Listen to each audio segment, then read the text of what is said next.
ಬುದ್ಧಿವಂತರಾಗೋದು ಹೇಗೆ ಅಂತ ತಿಳ್ಕೊಬೇಕು ಅಂತಂದರೆ ಏನು ಮಾಡಬೇಕು ಮೇಡಮ್? ನೀವೇನೋ ಜನರಲಾಗಿ ಹೇಳಿಬಿಟ್ರಿ, ಈ ಥರ ಬುದ್ಧಿವಂತರಾಗ್ಬಿಡಿ, ಅಬ್ಸರ್ವ್ ಮಾಡಿಬಿಡಿ, ಅದರಿಂದ ಅರ್ಥ ಮಾಡ್ಕೊಳ್ಳಿ, ಅರ್ಥ ಮಾಡ್ಕೊಂಡು ಅಳವಡಿಸ್ಕೊಳ್ಳಿ ಅಂತೆಲ್ಲ ಹೇಳಿದ್ರಲ್ಲ. ಎಕ್ಸಾಂಪಲ್ ಕೊಡಿ ಅಂತ ನನ್ನ ಸ್ಟೂಡೆಂಟ್ಸು, ನನ್ನ ಸ್ಟೂಡೆಂಟ್ಸ್ ಎಲ್ಲ ನನ್ನ ಮಕ್ಕಳೇ. ಸೊ ಅವರು ಒಂದಿಬ್ಬರು ಮೂವರು ಕೇಳಿದ್ರು, ಮ್ಯಾಮ್ ಎಕ್ಸಾಂಪಲ್ ಕೊಡಿ, ನಮಗೆ ನೀವು ಅಭ್ಯಾಸ ಮಾಡಿಬಿಟ್ಟಿದ್ದೀರಿ ಎಕ್ಸಾಂಪಲ್ ಕೊಟ್ಟು, ಅದೇ ಥರ ಇದಕ್ಕೂ ಎಕ್ಸಾಂಪಲ್ ಕೊಡಿ ಅಂತ. ನೋಡಿ, ಅಬ್ಸರ್ವ್ ಮಾಡೋದು ಎಲ್ಲೋ ಹೊರಗಡೆ ಹೋದಾಗ, ನಾನು ಭಾಗ 1ರಲ್ಲಿ ಹೇಳಿದೆ ಹೊರಗಡೆ ಹೋದಾಗ ಅಬ್ಸರ್ವ್ ಮಾಡಿ ಅಂತ. ಸ್ವಲ್ಪ ಚೇಂಜ್ ಮಾಡ್ತೀನಿ. ಮನೆಯಿಂದ ಶುರು ಮಾಡೋಣ. ಚಾರಿಟಿ ಬಿಗಿನ್ಸ್ ಅಟ್ ಹೋಮ್ ಅಂತಾರಲ್ಲ, ಮನೆಯಿಂದನೇ ಶುರು ಮಾಡೋಣ. ಅಬ್ಸರ್ವ್ ಮಾಡಿ.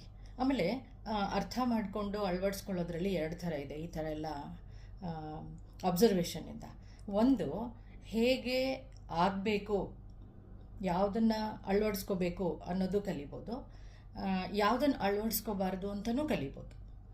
ಸೊ ಅಬ್ಸರ್ವ್ ಮಾಡೋಣ. ಏನು ಅಬ್ಸರ್ವ್ ಮಾಡ್ಬೋದು? ಫಸ್ಟು ಅಮ್ಮನ ಅಬ್ಸರ್ವ್ ಮಾಡಿ. ಚಿಕ್ಕವ್ರಿಗೆ ಹೇಳ್ತಾ ಇದ್ದೀನಿ. ಅಪ್ಪನ ಅಬ್ಸರ್ವ್ ಮಾಡಿ. ದೊಡ್ಡವ್ರ ಮನೇಲಿ ಅಣ್ಣ ತಮ್ಮಂದರು ಇದ್ದರೆ, ದೊಡ್ಡವರು ಚಿಕ್ಕವರು ಯಾರಿದ್ರೂ ಅಬ್ಸರ್ವ್ ಮಾಡಿ. ಕೆಲವರು ಮನೆಯಲ್ಲೇ ತುಂಬ ಆರ್ಗನೈಸ್ಡ್ ಆಗಿರ್ತಾರೆ.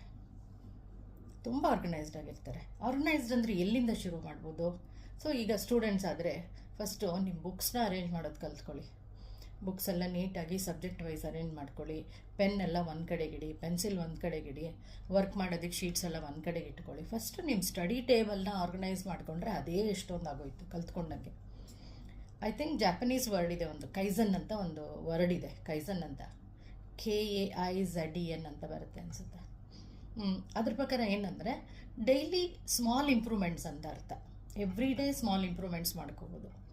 ಸೊ ನೀವು ಬೇರೆ ನಿಮ್ಮ ಫ್ರೆಂಡ್ಸ್ ಮನೆಗೆ ಹೋದಾಗೂ ನೋಡ್ಕೊಳ್ಳಿ, ಅವ್ರು ಹೇಗೆ ಆರ್ಗನೈಸ್ ಮಾಡಿ ಇಟ್ಕೊಂಡಿದ್ದಾರೆ, ಅವ್ರ ಟೇಬಲ್ ಹೇಗಿದೆ, ಸ್ಟಡಿ ಟೇಬಲ್ ಹೇಗೆ ಇಟ್ಕೊಂಡಿದ್ದಾರೆ, ಅಥವಾ ಅವ್ರ ಬುಕ್ಸ್ನ ಹೇಗೆ ಜೋಡಿಸಿಟ್ಕೊಂಡಿದ್ದಾರೆ.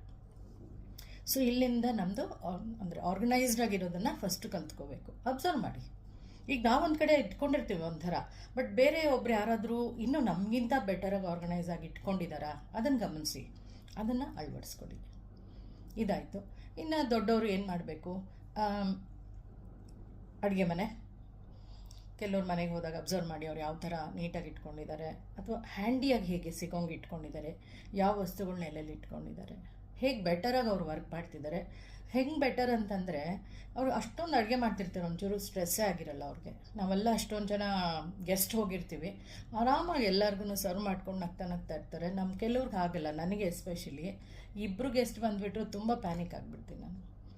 ಯಾಕೆಂದರೆ ನಾನು ಹೋಗಿ ಅಬ್ಸರ್ವ್ ಮಾಡಿಲ್ಲ.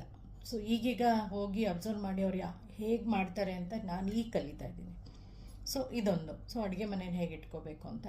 ಇನ್ನು ವರ್ಕಿಂಗ್ ಇದ್ದಾಗ ನೀವು ಬೇರೆಯವ್ರ ವರ್ಕ್ ಟೇಬಲ್ ಹೇಗಿದೆ ಅಂತ ನೋಡಿ, ಅವ್ರು ಹೇಗೆ ಇಟ್ಕೊಂಡಿದ್ದಾರೆ, ಎಷ್ಟು ಕ್ಲೀನಾಗಿ ಇಟ್ಕೊಂಡಿದ್ದಾರೆ, ಅಥವಾ ಎಷ್ಟು ಕ್ಲೀನಾಗಿ ಇಟ್ಕೊಂಡಿಲ್ಲ. ಆವಾಗಲೇ ಹೇಳಿದೆ, ಕೆಲವೊಂದು ಕಲಿಬೇಕು, ಕೆಲವೊಂದು ಕಲಿಬಾರ್ದು. ಸೊ ಈ ಥರ ನೋಡಿ. ಸೊ ಚಿಕ್ಕದಾಗಿ ಕಲಿಬೇಕು ನಾವು. ಎಲ್ಲೋ ಏನೋ ದೊಡ್ಡದಾಗಿ ಕಲಿಯುವಂಥದ್ದು ಏನೂ ಇಲ್ಲ. ಎವ್ರಿ ಡೇ ಚಿಕ್ಕದಾಗಿ ಒಂದೊಂದಾಗಿ ಕಲಿತಾ ಹೋಗಬೇಕು.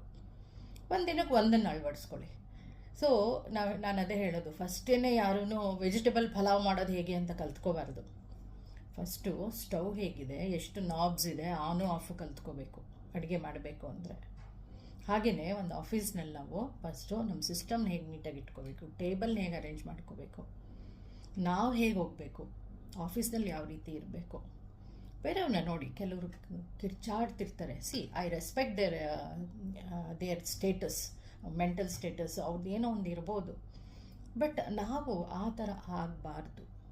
ಸೊ ಈ ಥರ ಎಲ್ಲ ನಾವು ಗಮನಿಸ್ಕೊಂಡು ಎವ್ರಿ ಡೇ ಒಂದು ಸ್ಮಾಲ್ ಇಂಪ್ರೂವ್ಮೆಂಟ್ ಮಾಡ್ತಾ ಹೋಗಬೇಕು ಅಂತ ನನ್ನ ಅನಿಸಿಕೆ. ಇದು ನಾನು ಅಂದ್ಕೊಂಡು ಅಳವಡಿಸ್ಕೊಂಡಿರೋವಂಥದ್ದು. ಚಿಕ್ಕದಾಗಿ ಬದಲಾವಣೆ ಮಾಡಿಕೊಳ್ಳೋಣ. ಸೊ ಇನ್ನಷ್ಟು ಮುಂದಿನ ಭಾಗದಲ್ಲಿ ಹೇಳ್ತೀನಿ.